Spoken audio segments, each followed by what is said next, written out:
Ai, e mihi ana ki a tātou, I tai mai I te pōnei, kōrero ki te kōrero, kōrero o te tari Kaeo Office this evening.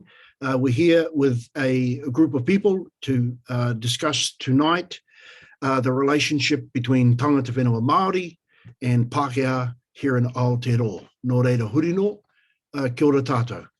And we have some questions from our group this evening, and we'll do our best to conclude with some clarification. So in saying that, hei aha te pātai. Kia ora tātou.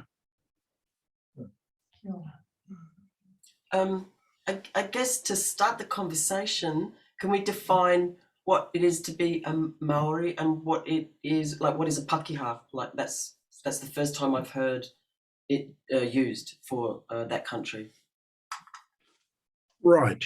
Now, okay, thank you, Akora, for that question. In my opinion, a Pakeha, which is the conclusion of an event that took place. So here in Aotearoa, we have, let's begin for this explanation with the sequences of the Pakeha as far as Māori were concerned, where they started from. So a Pakeha started their time here in Aotearoa in another country, and they arrived here, and let's say as an immigrant, right, in that philosophy.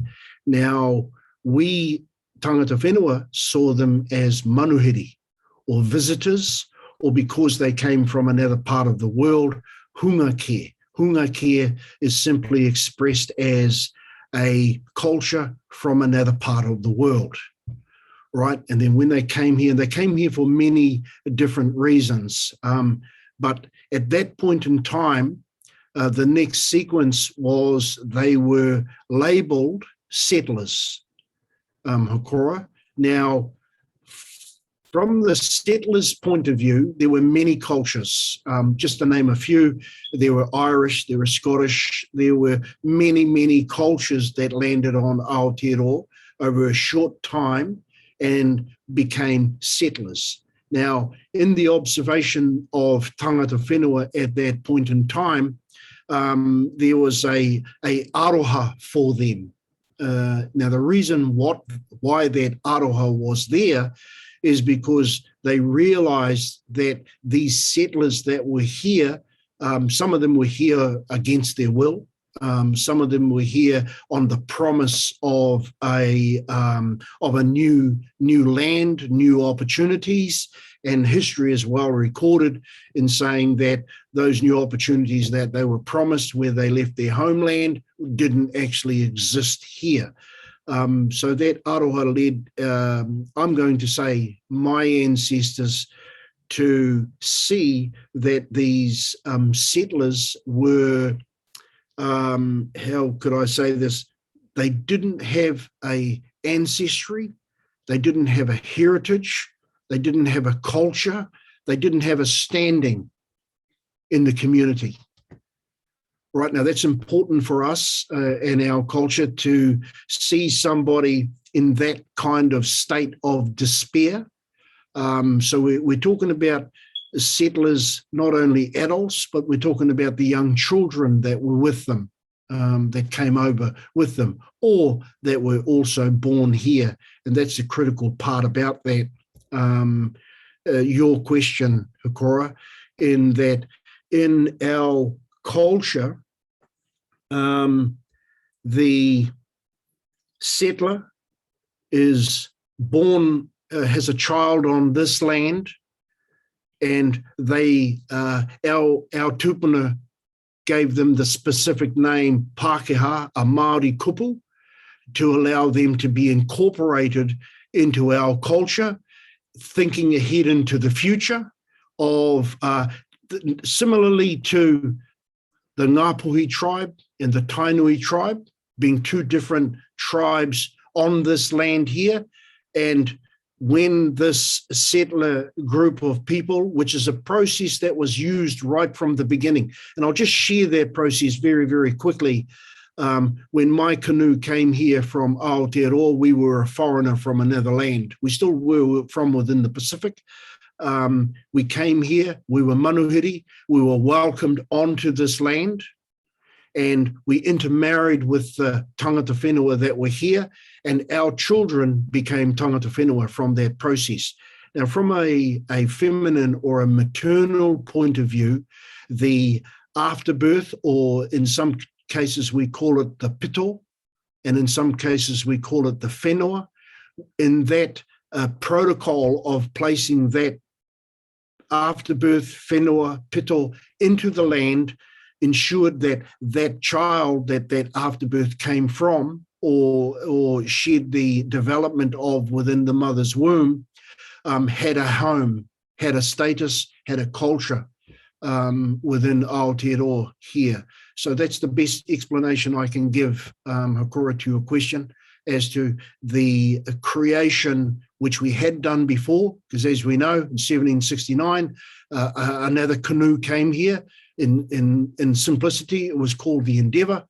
Those people intermarried with tangata whenua, and their children became tangata whenua.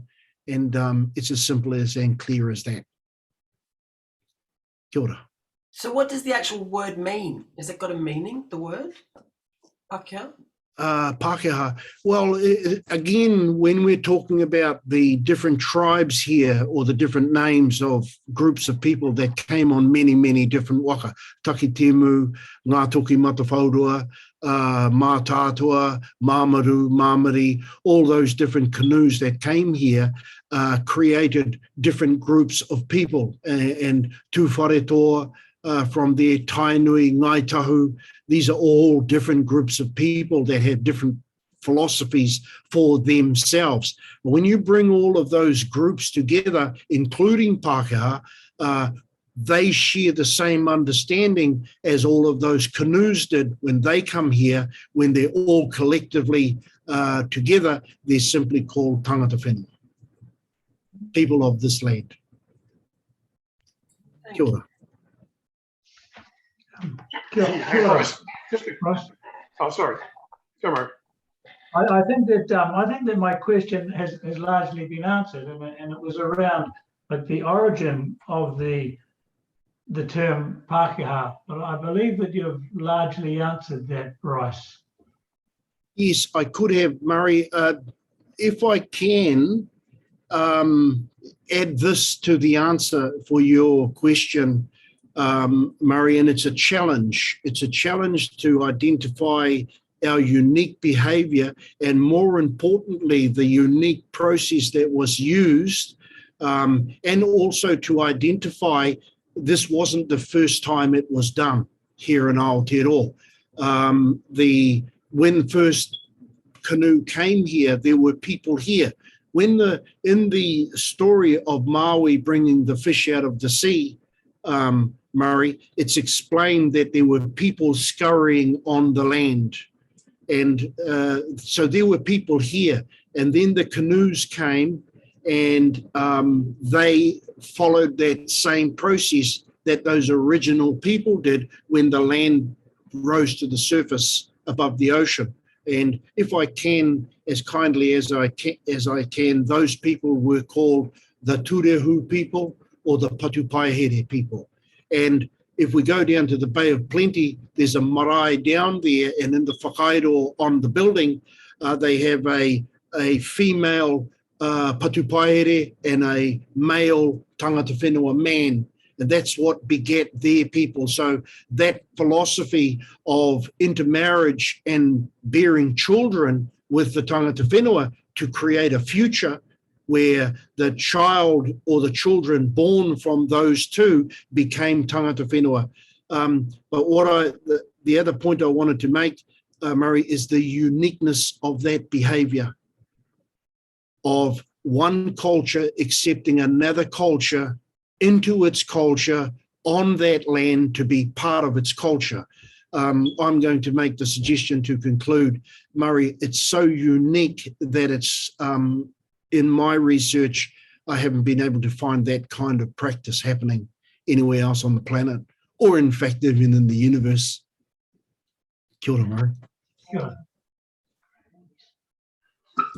Yeah, kia ora, Bryce. Just a quick question with regard to the relationship between Maori and Pakeha.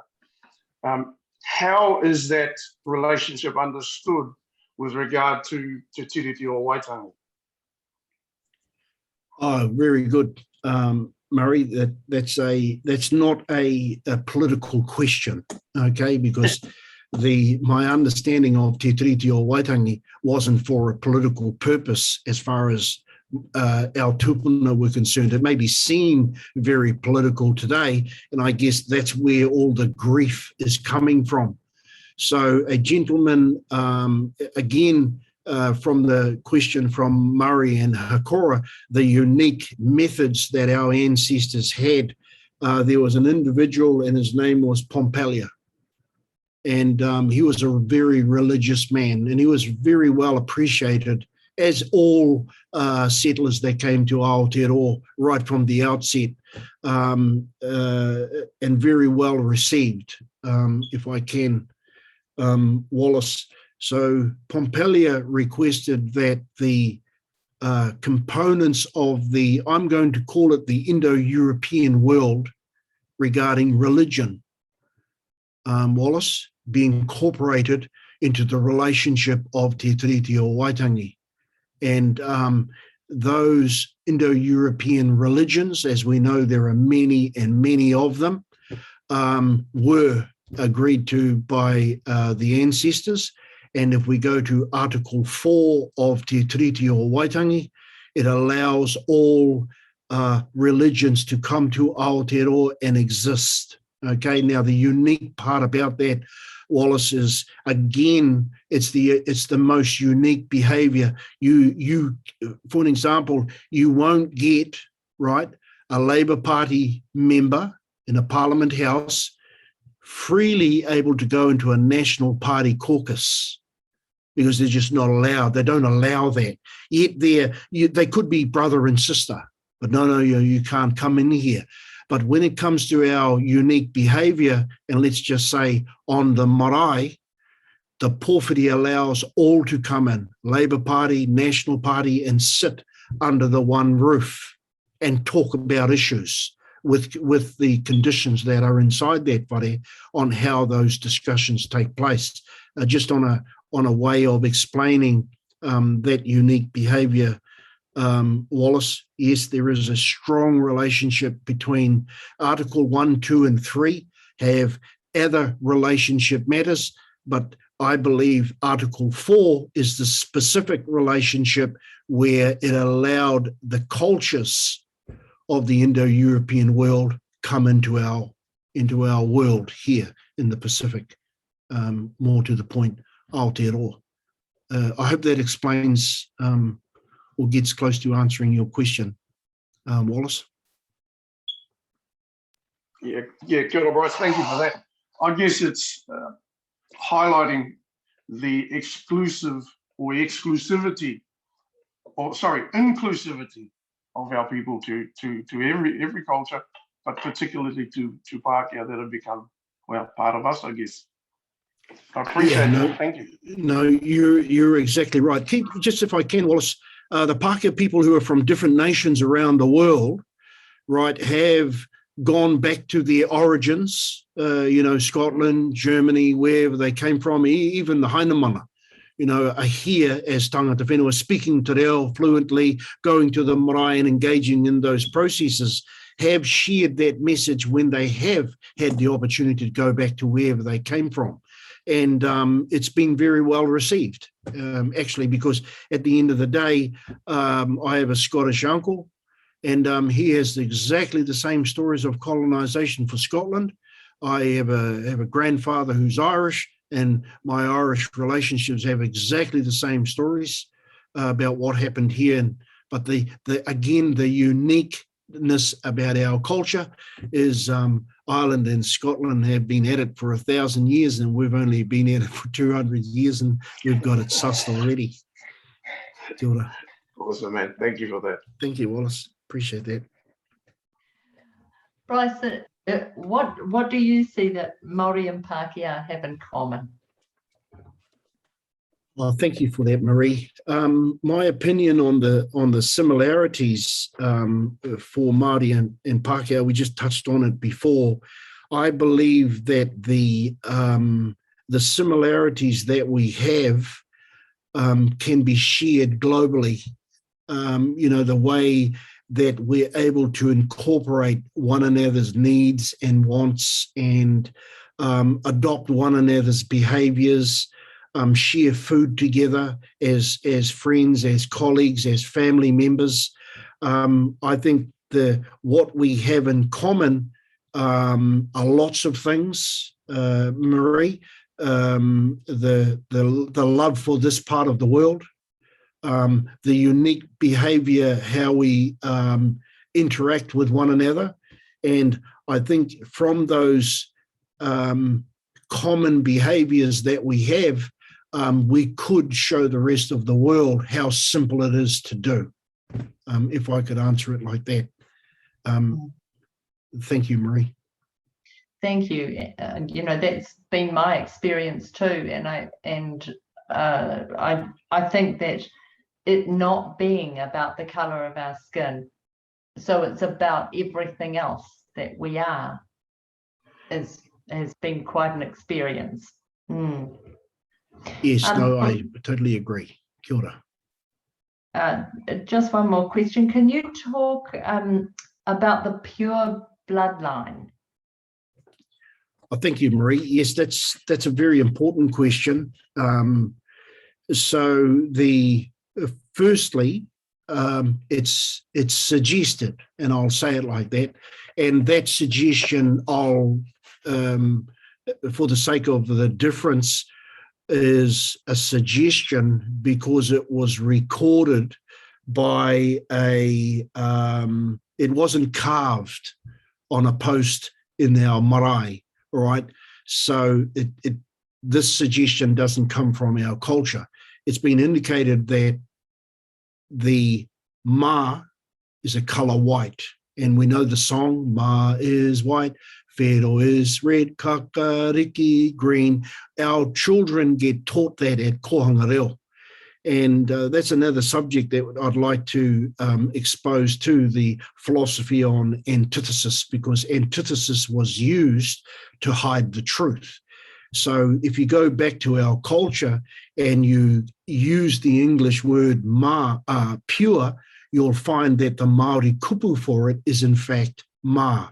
Now, the pure bloodline, in my strong opinion, when you add other applications of our culture called tomo or intermarriage, okay, there was the mixing of bloodlines, if I can say it like that, for specific reasons and to achieve certain goals, always keeping in mind that those, I'll call it those scientific events of mixing DNA was for the future. It was for what was coming. So I want to take an opportunity and thank our ancestors for that foresight and that ability to be consistently doing things for their grandchildren consistently, never fudging at any moment in time, and thinking about them consistently as well. In this, the idea of being pure, Marie, it didn't allow us to evolve. It didn't allow us to create. Pure was something that was contained, and it was locked down, and it couldn't be changed. I do understand in our culture there are moments in time where pure or ma is important to use. There are, aroha is pure. Love doesn't change. Love is love. And so there's an example of where pure has to stay the same.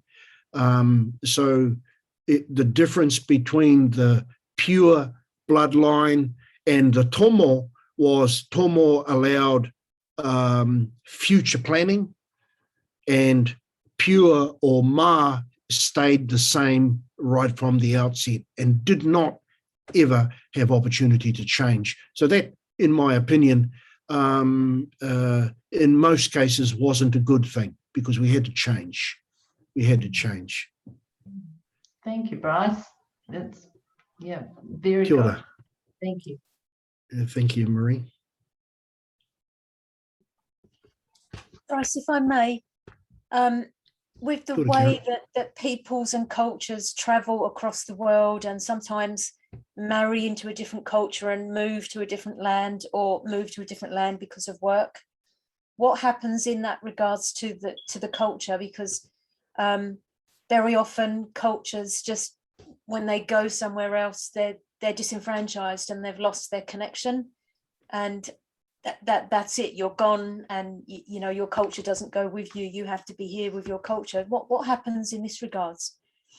Yes, thank you. I understand that question, Karen. If I can, a quote from some of the elders, and in regards to our tribe here, and they said this: you can take the boy out of Ngāpuhi, but you can't take Ngāpuhi out of the boy. And that came about because of the question you're asking. You know, they travelled around the world, and that's exactly right. The culture suffers. You know, if I can, you've got a mother and a father and 3 or 4 children. Let's say 3 in this case, and 2 of the children stay home. The third child goes and explores the world and goes abroad. It is well known that those people, our family members, Māori or Pākehā, that go abroad do consistently think of home. And in a lot of cases, there's an emotion that exists where they conclude with the fact that they know nothing about their culture. But we're always thinking about them, you know, when we're at home. We're always wondering how they are. So there is a connection that stays there with that person, even though they've been abroad for some time. And in the contemporary time, Karen, to try to comprehend that question, is in our experience, and I hope Wallace and Murray can validate this as well, is when a family member passes that lives in a different part of the world from home, we will go and search them out. Most recently, we've had the Anzac time. We've still got a lot of our people who went ashore and didn't come home, and we're still repatriating them now. So to those people that are here and possibly listening to this, on a different part of the world, if that unfortunate event does happen, just assure them that we will come for you. We will come for you, and we will bring you home to reconnect you with your ancestors and with your people and with your culture. You won't be left. That's beautiful. Thank you for that. Which leads me just to something a little bit more in depth. As people shift and move around the world, there are certain jobs and positions and what are called privileges. They're not privileges, but they've been termed as privileges that require you to give up your ancestry. So they call it citizenship. So you have to give up the identity and all connections to your homeland or your birthland in order to be able to have certain privileges like voting or other type, or working for the government as a public servant. What happens in that regards when this culture is put into that position where they have to do something like that? I'm assuming there's not a total disengagement in regards to the culture. Yeah, no, there never is a disengagement, Karen. And I would like to say at this point that politics really has a lot to answer for as far as cultural genocide. And I'll say it like that because when you meet a family member that doesn't know who you are, but it's your brother or your sister, and the last time we saw one another was when we were playing in the cot together, or in the sandpit together. It was politics that did that. And but that, as you've said, that spiritual connection, if I can share a personal story, Karen, on that, here in the Pacific, I spent 3 years in the Chatham Islands, or the place called Rekohu. And my partner had a son there. And in the morning, his name is Braden, by the way. And in the morning, the minister and the kaumātua of the island, I'll say Wallace, grabbed me by the ear and said, "We want to talk to you," and led me into a little room. And the minister appropriately did a prayer. And I was a little bit shaken. I'm going, what did I do now? And they sat me down and they said, "Listen, there were 7 babies born from the Chatham Islands, from women from the Chatham Islands this year. 4 of them were born in New Zealand, and their mothers were Chatham Islanders. Unfortunately, their birth certificates will say that they are New Zealanders. You're a New Zealander. Your son was born in the Chatham Islanders. We request that you allow us put Chatham Islander on his birth certificate." Now that's one of those examples. Now, that isn't politics, okay, and I want to make that very clear. That was a culture practice. But if it wasn't in the Chatham Islands, and if we went to the USA and we had a child there, is that child an American, or is it still a New Zealander? So I just wanted to tell that story on the simple philosophies of Indigenous cultures when it comes to doing those things, because in some cases that child is left there in the early days for another tomo relationship. If I to strengthen Indigenous cultures, that when Gondwana land existed, the whole family were one big tribe. And as Gondwana land, as we say, the land masses separated, we still have that connection as far as that's concerned. So there's a personal family connection, Karen. Then there's a hapu connection with a time span, and then there's an Indigenous connection from a further time span, or let's just say from the beginning of time. It's never broken. Thank you. Kia ora. Thank you. Oh, kia ora. Actually, I have a question, please, Bryce. Just Okay, to Murray. follow up on that. Very fascinating corridor so far around the subject. Now, from my understanding, from listening, our ancestors have provided a status. They've provided that avenue of identifying them as you're now from here or part of us. Do you know of other cultures that have sort of used those same concepts when another culture has come and they've been welcomed in wholeheartedly like we have with our ancestors? I thank you for that, Murray. I guess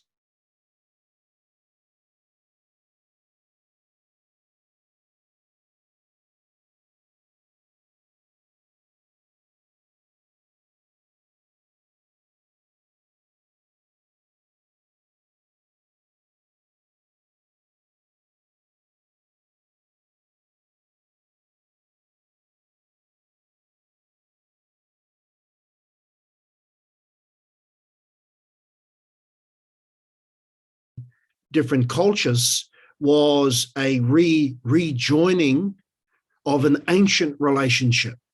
For an example, we talked earlier on, the Aboriginal culture, right? They remember us as their younger brother, that they said, go out and create and evolve. We're going to stay home and stay the same, or Marie pure. And they talked about that. And we're talking tens of thousands of years, tens of thousands of years ago, where we, as a little brother to our Aboriginal older brothers, were actually one family. You know what I mean? So I think we do it here And I think we're unique in that way because that was the agreement that was had when we left our big brother. I said, you have these rights, you have these privileges, and if anyone else can do it, and hold that knowledge and keep that knowledge, and at some point in time, show other cultures how to do it. And we can show it. We can show proof of it happening. Kia ora, Murray. Ka pai, Chris. Kia ora, everybody. I just want to make the kind comment that the time is now our enemy again. It's been really, really lovely that we've come to this point in time, and I just want to thank everybody and to all the listeners out there. Please put your questions there because your questions are very, very important to us. And any questions, it doesn't matter how I got my tattoo on my face. That's an interesting story, and it's a question. So if you want to ask a question and share with us your thoughts, we'd very much appreciate it. Doesn't matter where you're from. So in saying that, huri no, tēnā tātou katoa. Kia ora tātou.